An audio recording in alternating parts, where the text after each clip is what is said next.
Welcome to Leiper's Fork Distillery. My name's Luke. I'm going to be your tour guide today. First and foremost, the reason we're starting our tours outside. It's actually due to the building behind you there. You notice the roof there? It's a nice shade of brownish black. Well, when we first opened, our roof was actually the same color red as our Tennessee flag right here. Over the years, it's been discolored due to a type of fungus. It's known as a whiskey fungus. It strongly loves the smell of alcohol. So it's gonna stick to anything that smells strongly of alcohol. This shirt right here was pure white this morning. There's plenty more where that comes from. So, the whiskey fungus, completely harmless. If you wanted to, you could walk up there, give it a lick. I don't know why you would, but it wouldn't harm you. Nowadays, we leave it up because it adds charm to our distillery. But during Prohibition, the government knew about it. If they found it on rocks, trees, and the ground, they knew someone was making illegal alcohol in the area. So it does play a factor in the historical aspect of whiskey making. But like I said earlier, we just leave it up, adds a little charm to our distillery.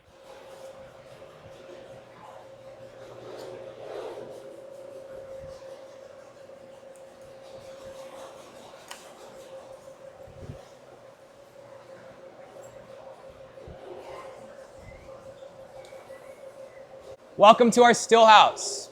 This building is our full production. It's about 5,000 square feet. It's a pretty small production facility, even by craft standards. Now, the statistic I like to use to let you guys know how small we are. By volume, we do 25,000 gallons of whiskey every single year off that still behind me. Now, don't get me wrong, it's a good amount of whiskey, but when you compare it to one of the big guys in the industry, just a few hours down that road, Jack Daniels, they make quite a bit more. They do 150,000 gallons of whiskey every single day. Bit more than we're making. So with that, it allows us to be small, a little more control over our whole process. Now, the second reason we're pretty small is gonna be because we're pretty young. This is our 10-year anniversary this year. Now, 10 years is a good amount of time for any company, but in the whiskey industry, that makes you infants.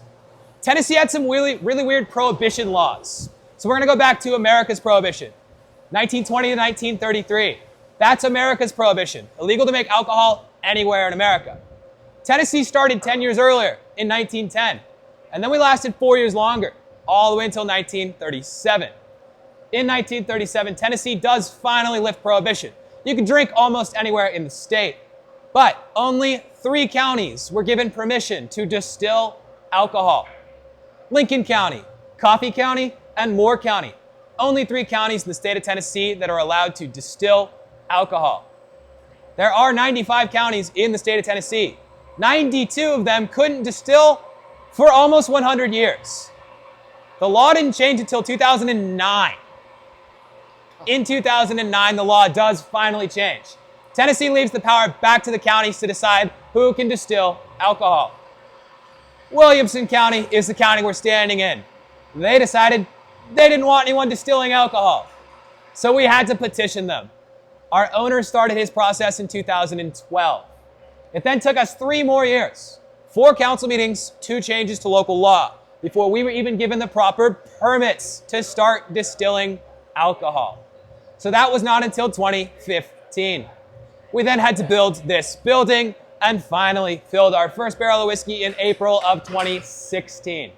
So that's one of the main reasons we are so small. It's because Tennessee's prohibition lasted a bit longer than we would have liked it to. Now, that's not the last time you're going to hear me talk about prohibition on this tour. Big reason for that is we do a pre-prohibition style whiskey. That means we're using a lot of old, time-honored techniques. One of those techniques is actually the building you're standing in. You look up, there's no nuts, no bolts, no screws holding anything together. It's called a mortise and tenon joint, or a timber frame building. This is how they built buildings for a very long time. And it adds absolutely no flavor to our whiskey, but it sure does look cool. Now let's talk about the whiskey we make in this building a little bit. They're right here on this board. So you'll see on our board a Tennessee whiskey, a rye whiskey, and a bourbon whiskey. I am going to focus on Tennessee whiskey and bourbon for the purpose of this tour. Bourbon whiskey is whiskey. It just follows some laws from our federal government. There's 3 of them I want you to remember. First one, it has to be made in America, not just Kentucky. You can make it anywhere in America. Second one, it needs to be made out of 51% corn or more by mash bill. That's our percentages down there. 51% of that must be corn. You can use more. We're all the way up at 70. A mash bill is basically just an ingredients list of the grain we're using. And then the third one has to do with barrels. Our barrels over here have to be brand new every single time, and they must be charred. Now, those are the 3 laws I like people to remember when it comes to bourbon. There are more, but I'll talk about those as they come up in production. Now, Tennessee whiskey is bourbon. Tennessee whiskey follows the exact same rules as bourbon. The two are so similar, in fact, that according to the federal government, Tennessee whiskey just is bourbon. They make no distinction. So what actually makes Tennessee whiskey different? It's state law. There's 2 of them. First one, Tennessee whiskey has to be made in the state of Tennessee. But then the second one, it must go over sugar, maple, charcoal before it enters the barrel. It's called the Lincoln County process. It's basically a filtering step. That's a little bit about the whiskeys we make in this building. For now though, I'm gonna say something you won't hear on any other distillery tour in the world. Please join me under the fancy chandelier. So, you might be wondering why there's a chandelier in here. That goes back to before COVID. We used to do things called stillhouse sessions. So songwriters from Nashville would come on down here, perform live music right where I'm standing. There's an audience out this way listening to that music. Our owner is in the audience one night, and he said to himself, you know what we really need? A focal point. So that night he got on the internet and bought himself a chandelier. It does come all the way from Europe. Real small company, not a lot of people have heard of it. It's called IKEA. That's the reason we have the chandelier in here. We used to do those events that were open to the public. Nowadays, it just adds a little charm. Back into the production of whiskey. In order to make whiskey, you absolutely have to start with grain. And all of the grain that goes into our product comes from within 10 miles of where we're standing. So about 4 miles down the road you came in on, that's our owner's farm. He grows all of our corn.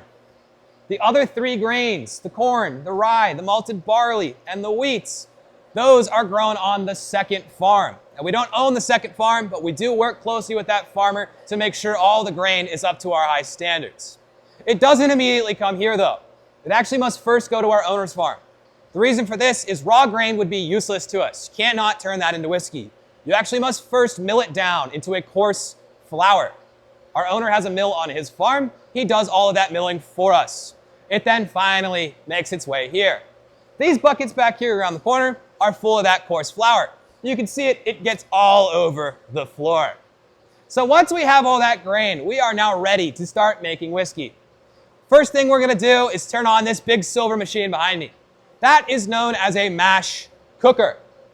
That right there can hold about 640 gallons of water. It's about 2/3 the way up. We're gonna fill it up with that water. Now, the water you use is incredibly important. You want to make sure there's no iron in your water. If there was iron in your water, it would interact during the fermentation step and turn your whiskey black. It'll also make the whiskey super bitter. Now, the way we do this, we run our water over limestone. Limestone is a filter. It naturally removes iron from that water. This is a technique distillers have been using for hundreds of years. Now our tank is full of that water. We're gonna apply a little heat and start dumping our grain in. There's a hopper over here, and that white pipe has an auger in it. It's gonna take the grain and drop it into our mash cooker. At which point, it's gonna start cooking. For us, all that's happening, the grain is releasing its starch. That starch is then converted into simple sugars due to an enzyme that comes from malted barley. That's all mashing is. It's just creating simple sugars. Mash is basically an oatmeal-like consistency sugar water. So during this step, there is absolutely no alcohol. We need to make that alcohol. So we're gonna let this mash for about 4 hours, and then we're gonna send it over to one of these 5 wooden tanks back here. Now, these are our fermentation tanks. They look a little bit different than other distilleries would have nowadays. People nowadays make those fermentation tanks out of stainless steel. Ours are made out of cypress wood. Before stainless steel was invented, distillers would look for Louisiana cypress wood as it had a tighter grain than an oak or a maple. Fermentation. This is by far my favorite step. This is where we make all that good alcohol. So, by the time mashing's done, we have about 1,000 gallons of mash. It's going to get put into one of these 5 tanks. We're then going to do what's called a sweet mash process. That means we use brand new yeast every single time. We're going to add that yeast in here, and it's going to immediately start eating all of those sugars we freed up. Now, when it eats those sugars, it gives off a bunch of byproducts. But the 3 major ones are heat, CO2, and ethanol. That is the alcohol we know and love. Now for us, our whole process takes anywhere from 3 to 5 days for fermentation. Once the yeast has eaten all the sugar in here, after those 3 to 5 days, these tanks are 8 to 10% alcohol. And what this is beer. It's the same process as making beer. That's all whiskey is distilled beer. So if we really wanted to, we could strain off that grain, add hops, can it, and sell it as a beer. But we're not that lazy, so we're then going to distill it into whiskey.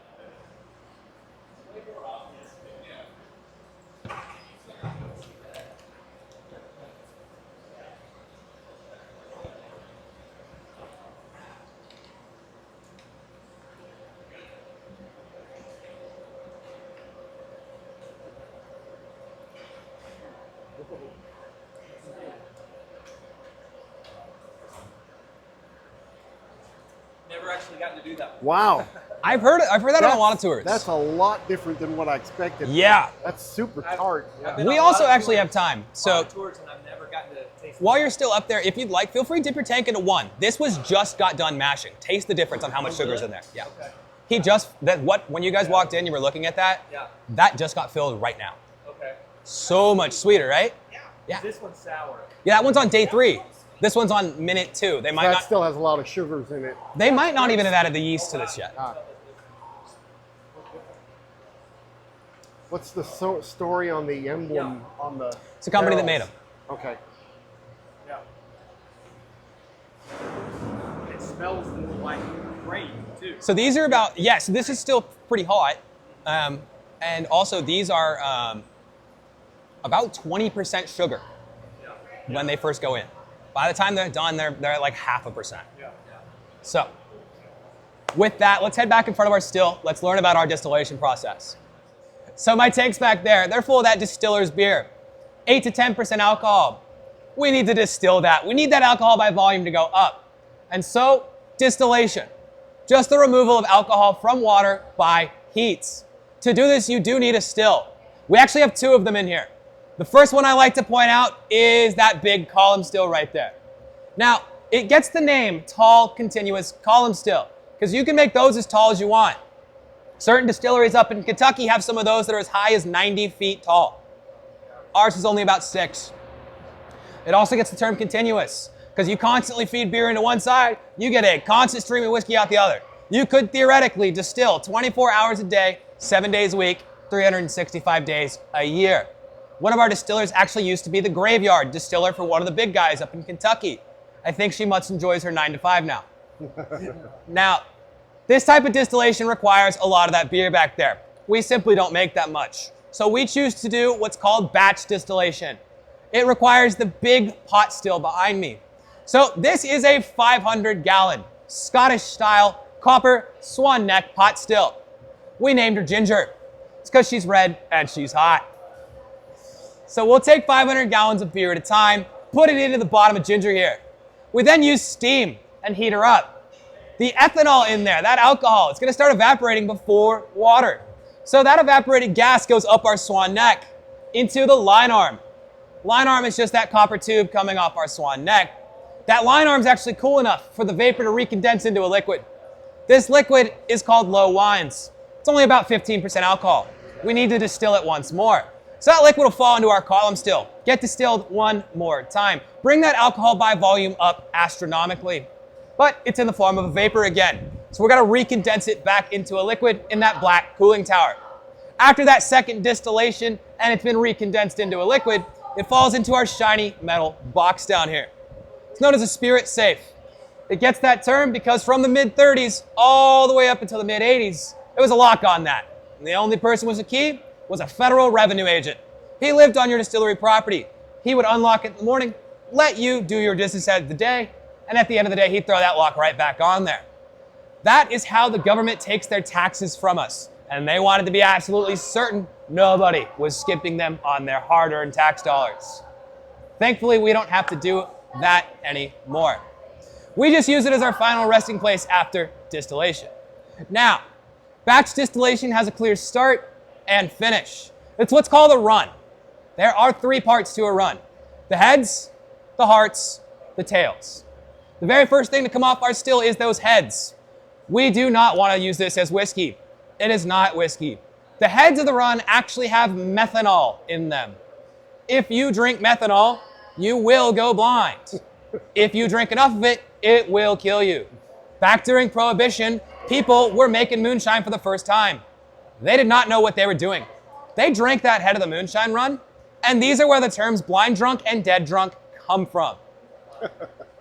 But thankfully, all that bad stuff comes off first when the still is at its lowest temperature. It's going to keep heating up, and we can be certain all that methanol is gone at about 190 degrees Fahrenheit. Our distillers will then do what's called a cut. All it is them turning a valve. It causes the heart of that run, which is now coming off our still, to fall into a separate compartment of our spirit safe. Finally, the heart keeps distilling, and most of the ethanol is now gone. The tail of the run's coming off. Our distillers make one final cut. The tail falls into the third and final compartment of that spirit safe. Now the heart, that's loaded with ethanol and flavor from the grain. This is what we want to turn into whiskey. The tail of the run is also loaded with ethanol and flavor from the grain, but it's really low in alcohol, meaning there's so many of those oils from the grain, called fusel oils in there, it'd be like drinking a glass of olive oil. So we don't want to give that to people, even though it's perfectly safe to drink. So the tails will fall into the third and final compartment of our spirit safe over here. Ginger will then get turned off. We don't want water in there boiling, so all our water and grain is left behind. We actually pump this into a truck out back. A local farmer comes by every morning and he grabs it. He uses it as cattle feed. Pretty happy cows, if I do say so myself. We're then done with our first run of distillation. We're going to take the heads and the tails from that first run. We'll pull them out of the spirit safe. We will hold on to those. They'll get rerun at a later date to collect as much of that ethanol as we possibly can that was still in those heads and tails. The hearts, though, those are basically ready to be turned into whiskey. So we'll take our hearts and we'll send them up here to the shiny metal tank. It's what's known as a proofing tank. I am going to stop there. Do we have any questions thus far? How do you know when you've gotten to the tails?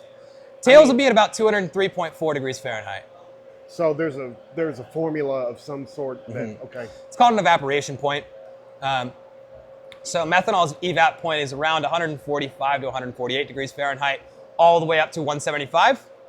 At 175 is when ethanol starts evaporating, but we built in a 15-degree buffer to be absolutely certain none of that methanol got into the heart of our whiskey. So we don't make our cuts till 190. That's why there's still ethanol in the head of the run.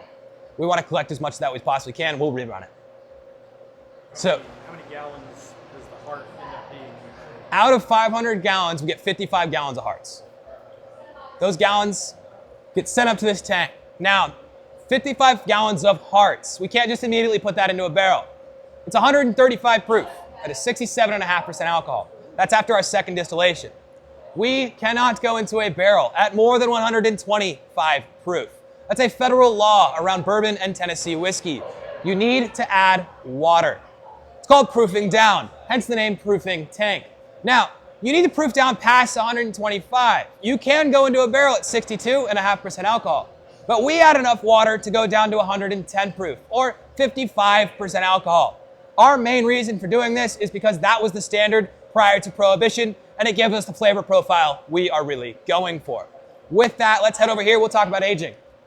That proofing tank up there is now full of 55% alcohol, new make whiskey. If I take that and put it into a barrel, I can now call it bourbon. But if I want to make Tennessee whiskey, we got to go through that one extra step. For us, it's this 3-foot barrel right here.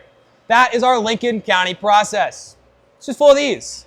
They're little pea-sized pieces of sugar, maple, charcoal. You get a close-up if you like. This is just a filtering step. The whiskey slowly drips through that old barrel. We don't jet force it through. So as it drips through our barrel here, some of the heavier fusel oils in that heart get left behind. That means that whiskey that's going to flow out the other side has less oils. It's going to be smoother and lighter in flavor. And so we're going to put that into a barrel, and we can finally call it Tennessee whiskey. Now, a little bit about this process. The state law on this is kind of loose. It just says you must come into contact with sugar, maple, charcoal. So for us, 3 feet, that's perfect. Jack Daniels goes through 10. Cascade Hollow that makes George Dickel, they go through 13. They want more flavor removed than we do. But Nelson's Greenbrier up in Nashville, they want less flavor removed. Get through a bucket about that size right there, and they use softball-sized pieces of charcoal. The law just states you could use a jar this size if you wanted to. Drill a hole there and there.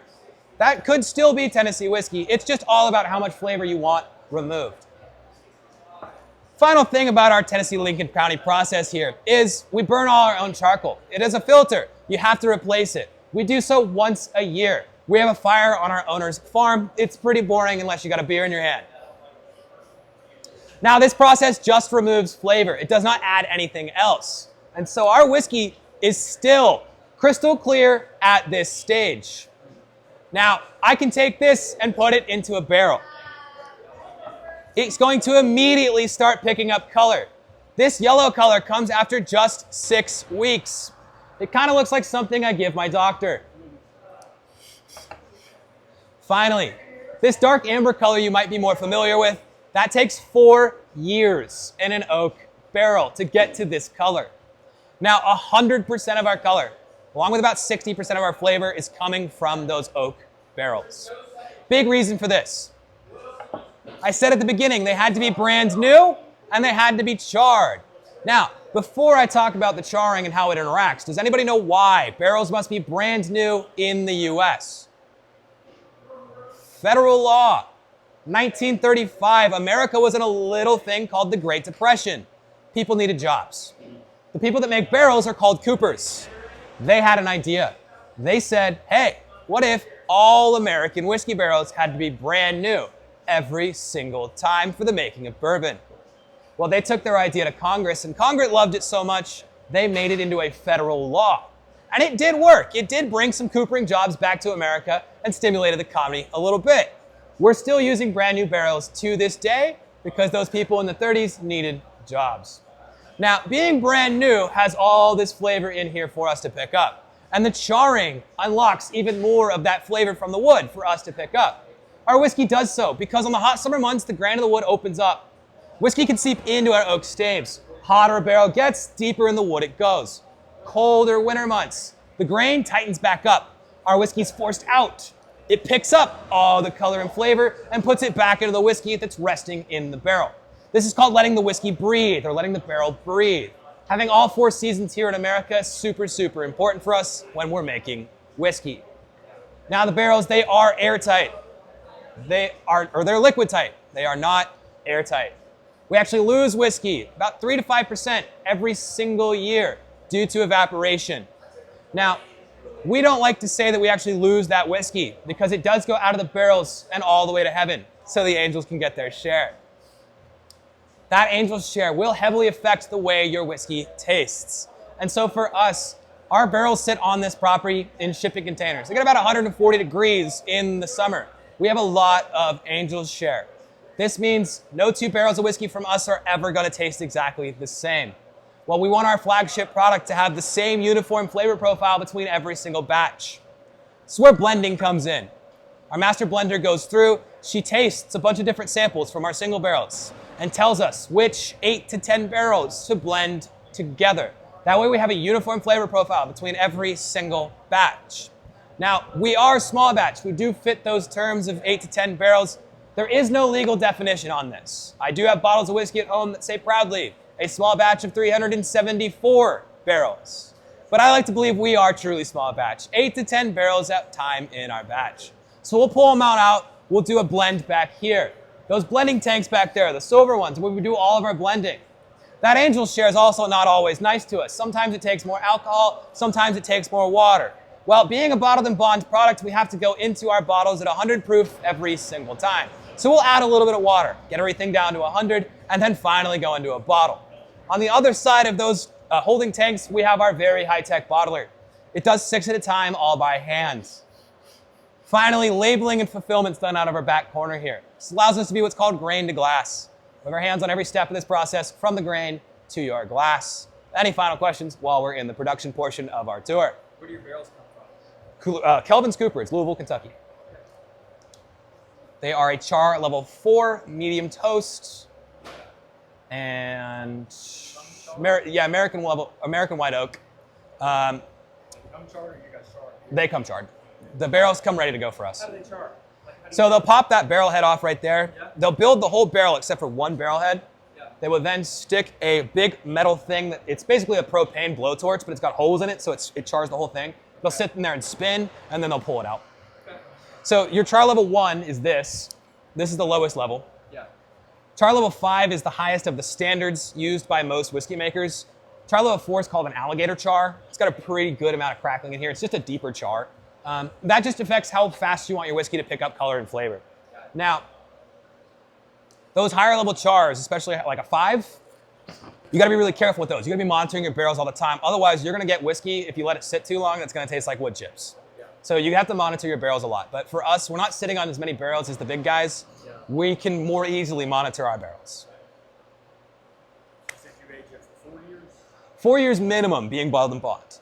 Right now, this is some of our older stock. So these are about 9 years old now. Oh, okay. So these barrels are some that are tasting exceptional. We're letting them sit. There's also some finishing barrels for experimental and stuff. We do a lot of maple finishes because we have a maple syrup supplier, things of that age. And so some of these barrels will get sold off here in the next couple of years.